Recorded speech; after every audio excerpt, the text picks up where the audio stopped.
How to sign in to another Apple ID on iPhone? Add multiple Apple IDs. In today's video, I'll show you how to switch to another Apple ID on your iPhone. So let's get started. Open settings on your iPhone, tap on your name at the top and simply sign out of your Apple ID. After signing out, tap sign in to your iPhone and enter the new Apple ID and password. Just follow the on-screen setup. This method completely switches the Apple ID including iCloud, App Store and Find My iPhone. But if you want to keep your iCloud account but use a different Apple ID for downloading apps, just open App Store, tap on your name at the top, scroll down until you find an option that says sign out and it will sign you out of your account. Now what you need to do is sign in again. You can enter the new Apple ID and now you can download apps using another Apple ID while keeping your main iCloud account.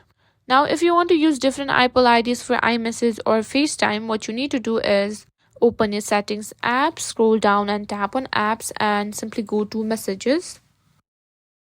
Here, simply tap on send and receive and you can simply add another email and enter the second Apple ID. Do the same in settings of FaceTime if needed.